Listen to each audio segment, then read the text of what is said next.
Both majestically and magically, the Lofot Islands gradually emerge close to the Norwegian coast.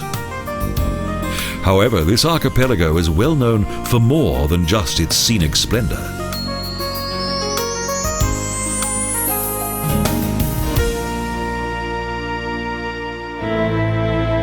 The inhabitants of the Lofots, situated in the high north of Europe, have made their mark on these islands right up until the present day, and have established various wonderful communities, such as the picturesque village of Nusfjord.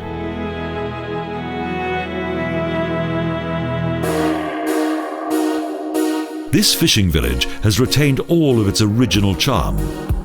Most of its buildings date back to the 19th century.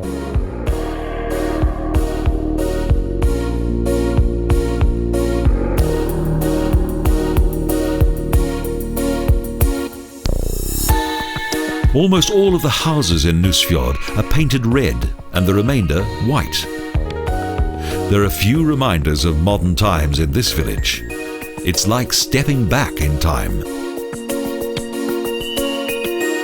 The village is equivalent to an open-air museum and has become one of the most famous tourist attractions of the Lofot Islands.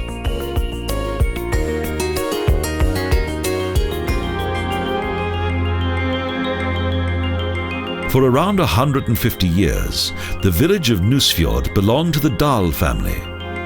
Hans Grøndahl also created an important trading centre here.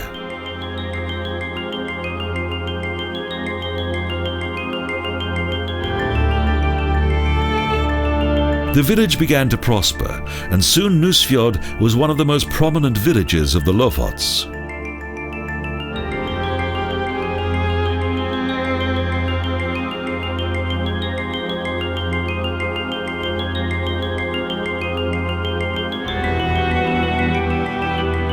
That was many years ago. The timber-built houses are in stark contrast to the nearby rocks.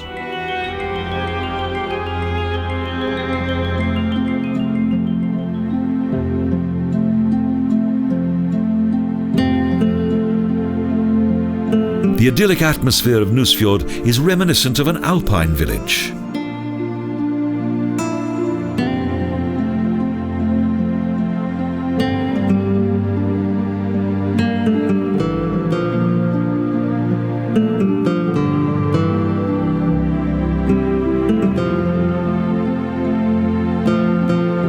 Up until the beginning of the 20th century, fishing boats filled the harbour. It was a hive of activity. The village had a post office, cafe, bakery, and even a prison. Yet the former telegraph office, the head office of a steamship company, and a small generating plant that was the pride of the village no longer exist.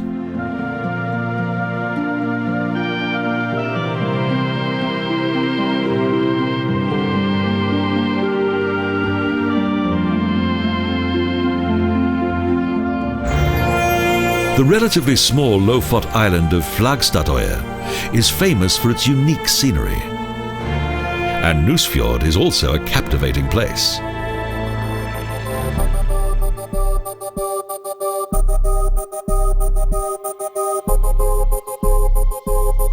Despite the decline of the fishing industry here, the local people seem to enjoy life in this region.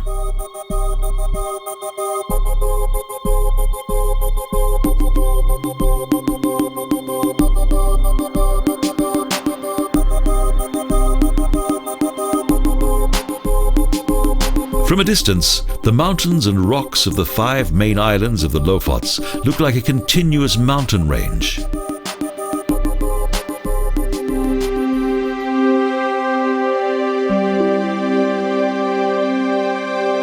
Even though the island of Flagstadøya measures only 180 square kilometers, it contains a large variety of scenery.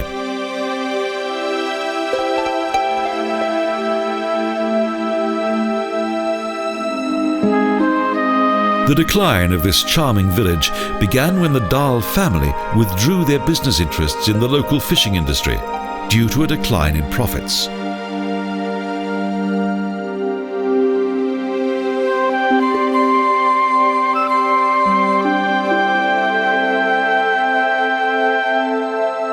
The local economy suffered. Others tried to improve it, but failed. And the very existence of the village was threatened.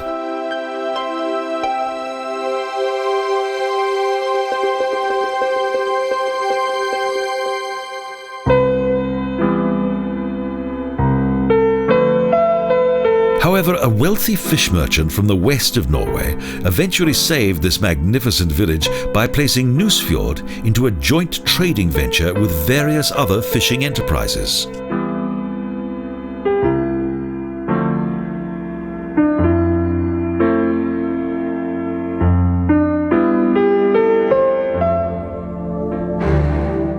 Although the fishing industry continues to be in decline, it's still extremely important to the economy of the Lofot Islands.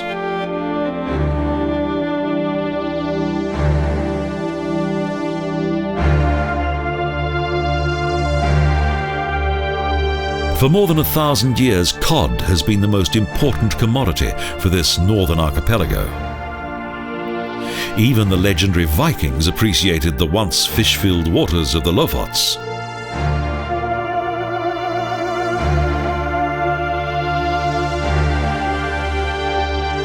Many villages still display long rows of fish that are hung out to dry in the salty sea air and are a tasty specialty of this region.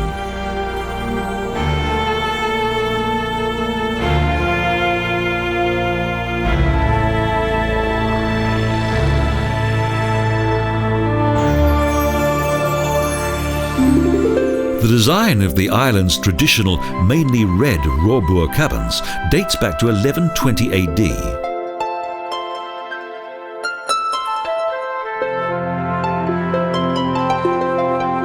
According to the history books, King Oystein ordered that simple buildings be constructed here, mainly of timber.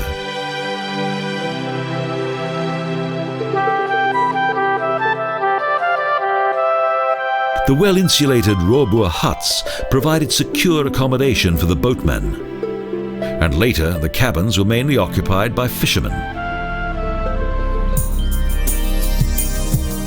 Up until the 20th century, the Rorbu were inhabited by fishermen, but when the fishing industry fell into decline, things began to change.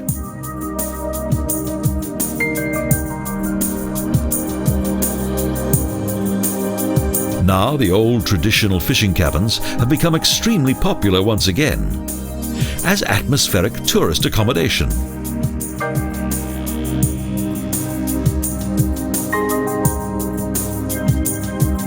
The rugged landscape of rocks, mountains, and the powerful presence of the North Sea all add to the fascinating character of these islands.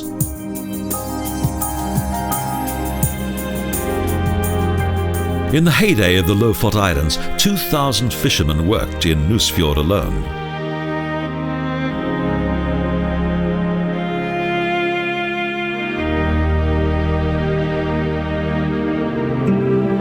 Today there are a total of around 2,000 fishermen on all the Lofot Islands. Men who continue to work in the 1,000-year-old business of fishing for cod in this remote region.